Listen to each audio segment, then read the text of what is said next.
अगर किसी देश के प्रधानमंत्री को विवेक अग्निहोत्री के चरणों में शरण लेनी पड़े तो इसका मतलब उस प्रधानमंत्री ने 8 साल में कोई काम नहीं किया। जिस तरह उन्होंने विधानसभा में कश्मीरी हिंदुओं, कश्मीरी पंडितों का मजाक उड़ाया है। भाई साहब, कश्मीरी पंडितों के नाम पे कुछ लोग करोड़ों करोड़ों रुपए कमा रहे हैं और तुम लोगों को पोस्टर लगाने का काम दे दिया। आंखें खोलो, क्या कर रहे हो तुम लोग?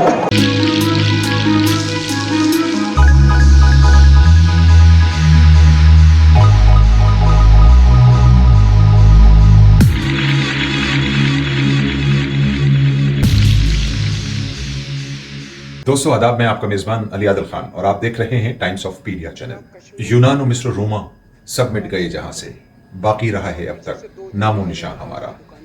दोस्तों अल्लामा इकबाल की इस शेर का परिप्रेक्ष्य या पस मंजर कुछ और है, लेकिन यहाँ हम इसको हिंदुस्तान के ही लिए इस्तेमाल कर रहे हैं। भारत की जो सभ्यता है वो दुनिया में दो बड़ी और पुरानी सभ्यताओं में से एक है।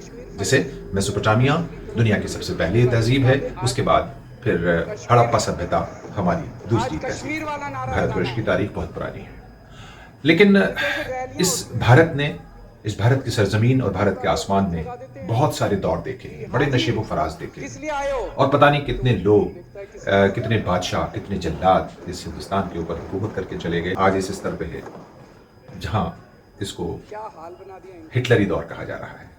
हिटलरी दौर है कि नहीं, इसका अंदाजा कुछ दिन के बाद होगा।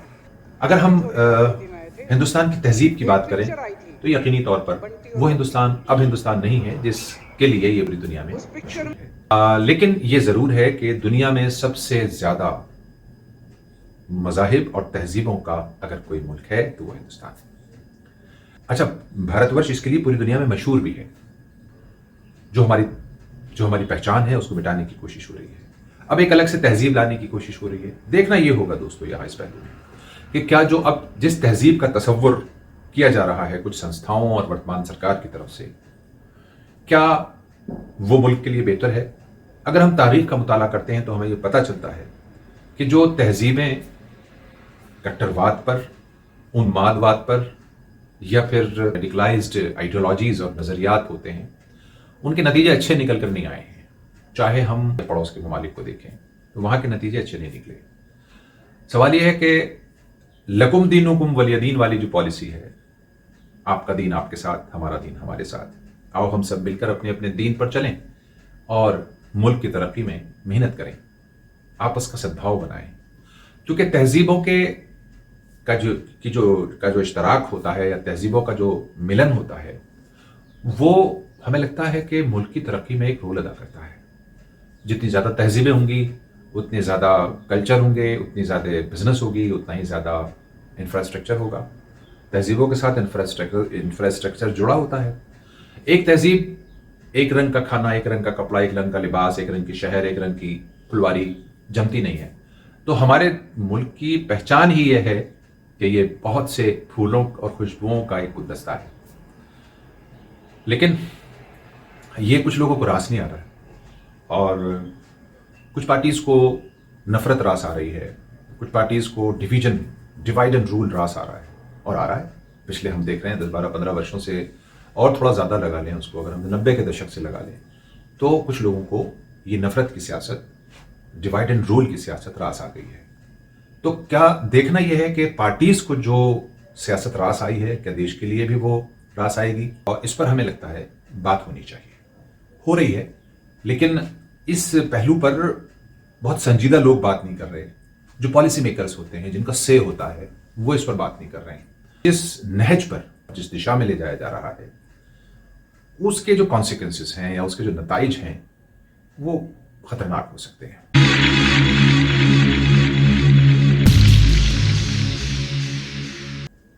और सियासी पार्टियों खासतौर से जो रूलिंग पार्टीज हैं, उनका नजरिया अगर डिवाइड एंड रूल का हो जाए तो फिर देश को बचाना जरा मुश्किल होता है। अब यूनिफॉर्म सिविल कोड के साथ में अब स्टेट यूनिफॉर्म सिविल कोड पहले बनाया जाएगा, और पर्दा, हिजाब, फिर तालीमी निज़ाम, एजुकेशनल सिस्टम को रफ्ता रफ्ता जो सिस्टम है वो ले जाया जा रहा है उधर ही।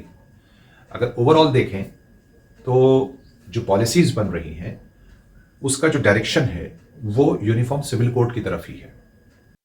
एक कमेटी का हम गठन करेंगे, एक उच्च स्तरीय कमेटी बनाएंगे। वो कमेटी यूनिफॉर्म सिविल कोड का ड्राफ्ट तैयार करेगी और हमारी सरकार उसको लागू करेगी कि हम जल्द से जल्द इसको लागू करेंगे। और आज मंत्रिमंडल ने हमने सर्वसम्मति से प्रस्ताव ये पारित कर दिया है कि इसका ड्राफ्ट करने के लिए जल्दी ही हम कमेटी का गठन कर देंगे और उत्तराखंड के अंदर ये लागू होगा। लेकिन हमारा और हमारे साथ कुछ विशेषज्ञों का मानना यह है कि ये जो नहज है यूनिफॉर्म सिविल कोड की, वो मुल्क की शनाख्त को खो देगा, मुल्क की संस्कृति को खो देगा, मुल्क के कल्चर को खत्म कर देगा। लिहाजा जो आज का भारत है, अभी तक का भी भारत है, वो फिर भी बेहतर है। इसके बाद के भारत का जो तस्वुर है, जिसको हम न्यू इंडिया के नाम से जानते हैं, न्यू वर्ल्ड ऑर्डर के पस मंजर में उसको देखा जाता है, इसको समझने की जरूरत है। तो ये नए हिंदुस्तान की नहज के बहुत सारे इसके पहलू हैं, जिसमें एक पहलू ये भी है, लोकतंत्र खत्म हो रहा है, लोकतंत्र, चुनाव कभी भी बदले जा सकते हैं, चुनाव कभी नहीं भी हो सकते। अब देखिए, ये एक स्टेट के चीफ मिनिस्टर हैं, ये क्या कहते हैं, इनको सुने। मान लो कल को कोई स्टेट असेंबली का चुनाव है, ये कहा जाएगा कि हम 2 राज्यों को इकट्ठा करना चाहते हैं, इसीलिए चुनाव डाल दीजिए, तो क्या चुनाव टाल दिए जाएंगे? क्या जनतंत्र के अंदर चुनाव ऐसे टाले जा सकते हैं?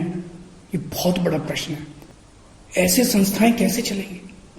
और मैं हमारे स्टेट इलेक्शन कमिश्नर से भी कहना चाहूंगा कि सर, अगर आप ऐसे चुनाव टाल देंगे, ये तो जनतंत्र ही नहीं बचेगा। हम लोगों ने आजादी किस लिए पाई थी? इस देश ने आजादी किस लिए पाई थी? जनता का राज है, जनतंत्र है इस देश के अंदर। आप ऐसे चुनाव डाल देंगे तो जनतंत्र ही नहीं बचेगा।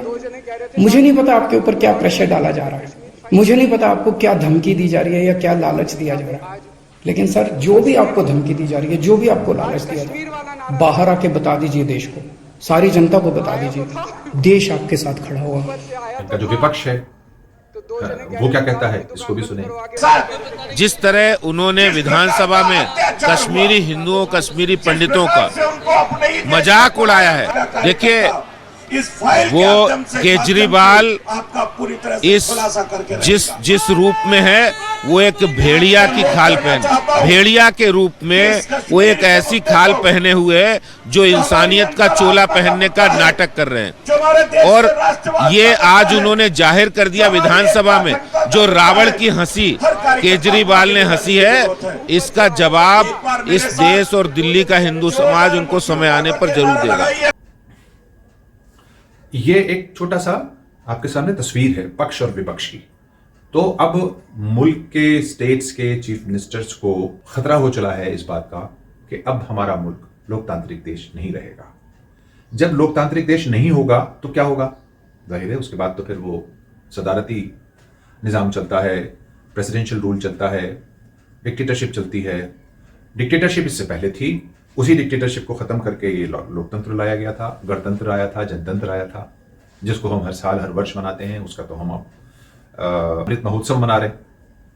तो अमृत महोत्सव के दौरान ही कुछ इस तरह की चर्चाएं शुरू हो गई हैं कि अब ये लोकतंत्र नहीं रहेगा। ये क्या ये सिर्फ खदशा है या ऐसी असलियत भी है? ऐसा हो सकता है? इसके क्या कुछ ऐसी पॉसिबिलिटीज हैं, क्या इम्कानात हैं? हाँ हैं, बिल्कुल हैं। चूंकि जैसे आज के सिनेरियो में हम देखें तो जो पार्लियामेंट्री सिस्टम है ओवरऑल, उसमें जो एजेंसीज होती हैं हमारी, जिसको हम संवैधानिक एजेंसीज कहते हैं, कॉन्स्टिट्यूशनल एजेंसीज हैं, जिनके जो ऑटोनोमस होती हैं, अपने उनके अधिकार होते हैं, उनका अधिकार क्षेत्र होता है। उन अधिकार क्षेत्रों में जब रूलिंग पार्टी के कहने से और किसी पार्टी विशेष को सपोर्ट करने या धर्म विशेष को सपोर्ट करने के लिए उन एजेंसीज का इस्तेमाल होने लगता है, तो वो प्रेसिडेंशियल रूल का एक हिस्सा कहलाता है, वो डिक्टेटरशिप का एक हिस्सा कहलाता है।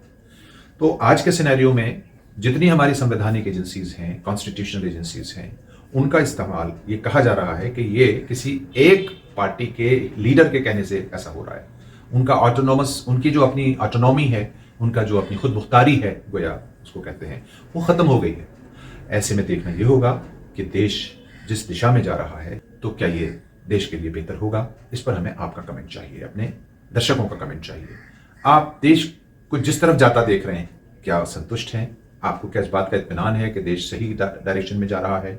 अगर मान लीजिए लोकतंत्र खत्म होता है, पार्लियामेंट्री सिस्टम खत्म हो जाता है, डिक्टेटरशिप आ जाती है, तो भारत का भविष्य क्या होगा? अगर हमारा कॉन्स्टिट्यूशनल सिस्टम खत्म हो जाता है, हमारे संविधान खत्म हो जाता है और यहाँ यूनिफॉर्म सिविल कोड लाया जाता है, तो उस वक्त कैसा भारत होगा, इसके बारे में अपनी ज़रूर आप टिप्पणी दीजिएगा। हमें आपकी टिप्पणियों का इंतज़ार रहेगा। शुक्रिया।